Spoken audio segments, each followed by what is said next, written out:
Good evening, this is Daniel Brown, and welcome to latest Global News TV. Tonight, we bring you an alarming story that demands your attention. A concerned individual has sent us compelling footage highlighting a severe crisis unfolding in China, where citizens are struggling to withdraw their own money from banks. This shocking situation serves as a warning to all of us, Western nations. Take note, this could be a glimpse of what's to come in our own communities. Let's dive into the footage, shall we? Everyone, come take a look. Posted on Douyin. I'm telling you, how can they do things like this? I got kicked out of the police station over just 200,000 yuan. They asked me why I was transferring 200,000 yuan. A woman in Longhua, Shenzhen, went to a bank to transfer 200,000 yuan, but was reported to the police and later taken to the station for questioning. A blogger commented that banks often justify such actions by claiming they are protecting customers, but this excuse no longer holds water. Nowadays, it's difficult for ordinary people to open an account, withdraw money, or make transfers. Even increasing withdrawal limits is a hassle. It feels like the money in your bank account isn't yours. Endless restrictions come into play when you try to access your funds. Preventing fraud has become a catch-all excuse. If we can't control our own money, is it even ours anymore? Are banks here to serve the public or limit us? Restrictions on withdrawals have become increasingly common across China in recent years. Yesterday, I called the bank to schedule a cash withdrawal of 300,000 yuan. When I got there today, the staff asked me why I needed the money. I said it was to hand out bonuses to my employees. They asked, "Can't you just transfer it?" I told them, using cash feels different from transferring money. Then they asked, "How many employees is this for?" I said about 10 or so. They questioned me again. "You're giving 300,000 yuan to just 10 people?" I explained that only part of it was for bonuses and some would be kept for next month. They asked if I had proof, a payroll record stamped by the company. They wanted to know my identity and what kind of business I ran. When I started to get impatient, they told me withdrawing cash is stricter now. Honestly, even if I had proof, why should I have to show it to you? This is my money, right? Every time I withdraw cash, it feels like I'm being interrogated. You say you're afraid of me getting scammed, but I'm here in person. If I really get scammed, that's on me, but I don't think that's the real issue. It's hard to tell what kind of industry banks are in anymore. They say they're in the service industry, but their actions don't reflect that at all. Mobile transfers and cash withdrawals require so much scrutiny, it's exhausting. Back when Jack Ma was around, at least he kept them in check. In October 2020, billionaire Jack Ma publicly criticized Chinese regulators, leading to the suspension of Ant Group's IPO and his eventual loss of control over the company. Ant Group had posed a significant challenge to state-owned banks. I put my money in your bank. Now when I want to use it, you tell me I can't? I'm not borrowing from you. This is my own money.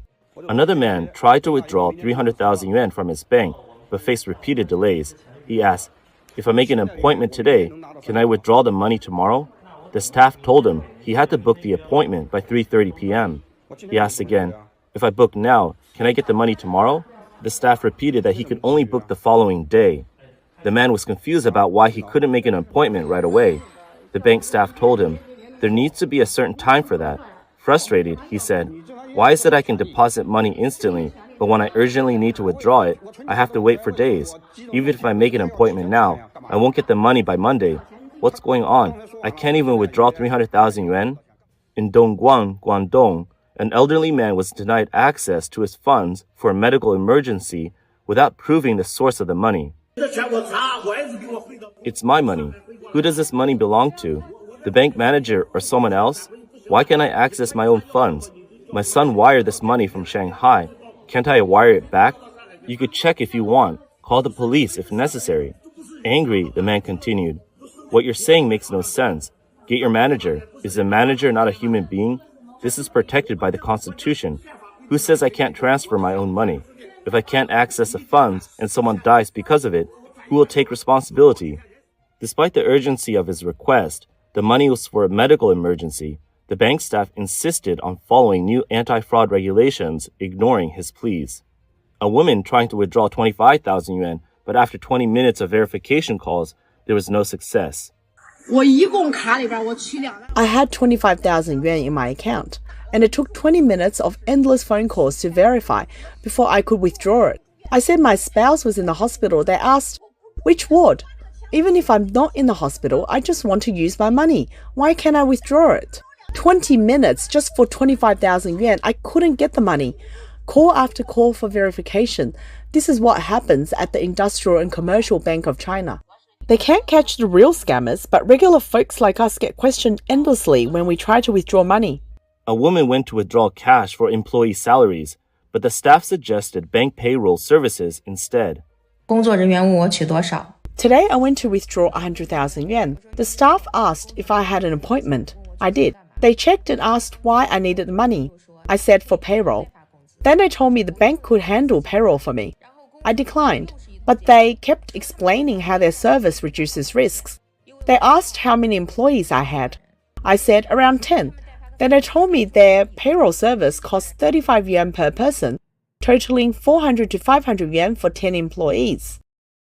On September 28th, a video of a customer in Huizhou, Guangdong went viral. He was initially allowed to withdraw only 3,000 yuan from a 100,000 yuan deposit at the Bank of China. The full withdrawal required third-party verification, including IDs and transaction records. The customer explained that bank staff asked about the source of the money. He said it was an urgent transfer from a friend who was present at the time. They provided transaction records and ID photos, but the bank demanded the original ID. His friend had to return home to get it before the transaction could be processed. He noted that if his friend had lived far away, the delay would have rendered the emergency funds useless. The Bank of China later stated these restrictions were anti-fraud measures, sparking public debate. Many questioned if these measures served the public or merely created unnecessary hurdles. In Changchun, a woman couldn't withdraw less than 100,000 yuan from Jilin Bank without police approval. Bank restrictions have even led to vandalism, such as the January incident at a rural credit cooperative in Guizhou province. Increasing public distrust has driven some to withdraw their savings en masse, leading to frequent conflicts. As early as October 4, 2023, a Chinese bank customer posted a video saying, "I have no control over my own money. The bank does. The bank is the biggest thief." Another person shared their experience saying, "I went to handle some banking and after a bunch of paperwork, they told me to sign something. I asked what it was. Turns out it was for opening a personal pension account. I told them that's not why I was there. Did I agree to this? They just went silent. No explanation or apology. If I hadn't caught it in time, it would have been done without even me realizing it. Banks need serious reform." An overseas customer added, "When you deposit money, no one asks about the source, but when you withdraw it, they want to know everything. Don't you know that putting money in a Chinese bank means it only goes in, not out? Your wealth, even your body, belongs to the party. They can requisition it without compensation. Once you deposit it, it belongs to the party state." Criticism continued with, "If you can't even freely deposit and withdraw, how can they talk about internationalizing the yuan?" In 2022, a Chinese news outlet questioned banking officials about a viral video showing a customer at the Agricultural Bank of China being limited to withdrawing only 1,000 yuan.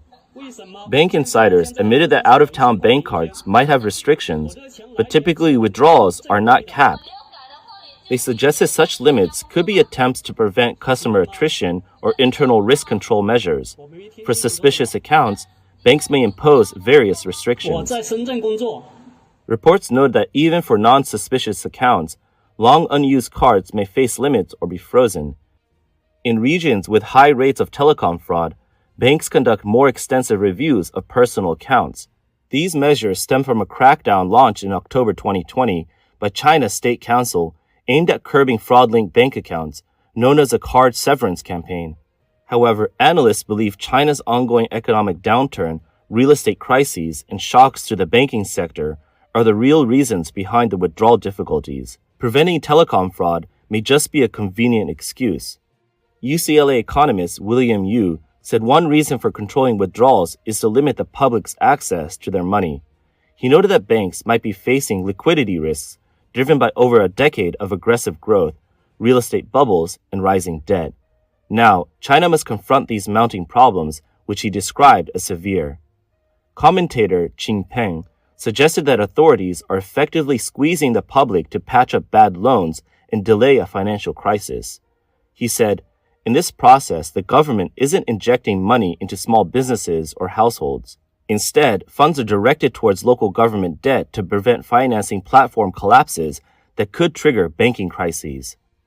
On October 29th, China's Ministry of Finance announced that local government debt had risen to approximately 44.7 trillion yuan by the end of September, with interest payments reaching 1 trillion yuan, the highest for the first 3 quarters in history. China's economy remains stagnant, burdened by a property crisis, surging local government debt, and weak consumer spending. Since late September, the government has introduced measures such as interest rate cuts and a 10 trillion yuan debt restructuring plan. However, these efforts have yielded underwhelming results. Local governments often use the funds to pay off high-interest, short-term debt rather than stimulating the economy, further deepening market disappointment. While the public struggles with access to their funds, the Chinese government is promoting the nationwide rollout of personal pension accounts. Yet public response has been lukewarm. Many see this initiative as another attempt to extract money from citizens. Depositors across China have reported incidents where banks open personal pension accounts on their behalf without their consent. In recent years, pensions have become a pressing issue in China due to the irreversible trend of an aging population. The strain on the country's pension system continues to grow. According to the Chinese Academy of Social Sciences, the cumulative balance of the National Basic Pension Fund for urban workers could be depleted by 2035. By the end of this year, the total number of retirees is projected to reach 160 million, exceeding the population of Russia. The government now views personal pensions as a so-called third pillar of China's pension system. On December 12th, China's Ministry of Human Resources and Social Security, along with 4 other departments, announced a nationwide expansion of the personal pension system starting December 15th.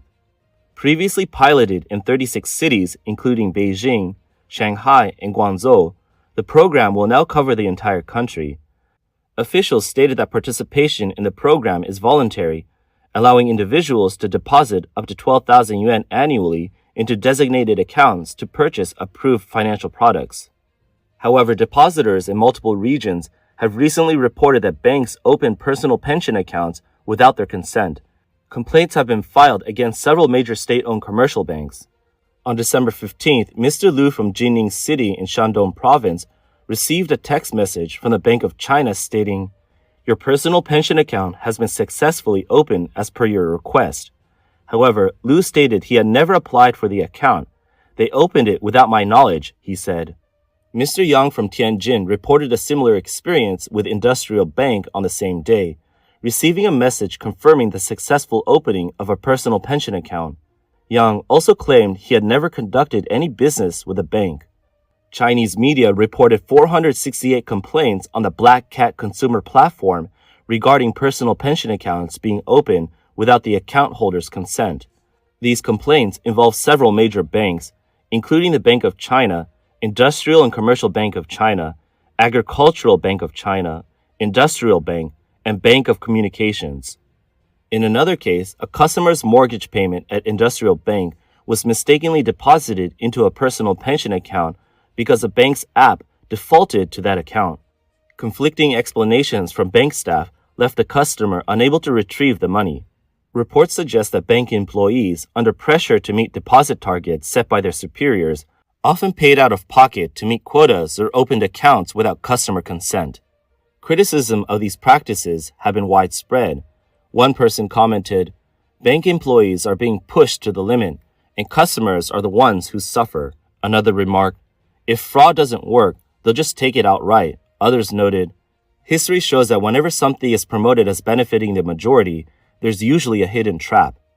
Professor Xie Tian from the University of South Carolina, Aiken, stated that he believes few people are genuinely interested in the government's personal pension scheme.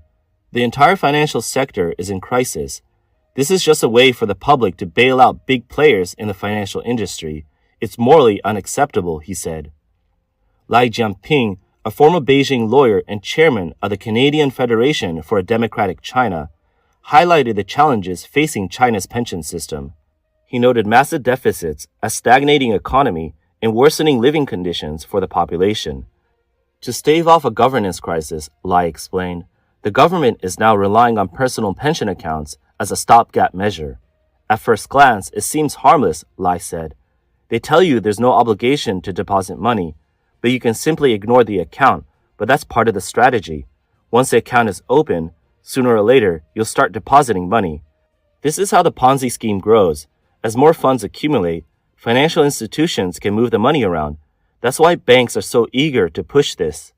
We must stay vigilant, informed, and united to fight back against any system that jeopardize our financial freedoms. Stay tuned as we unpack the details and implications of this troubling development. Stay with us for more updates. Don't forget to like and subscribe to our channel for more news.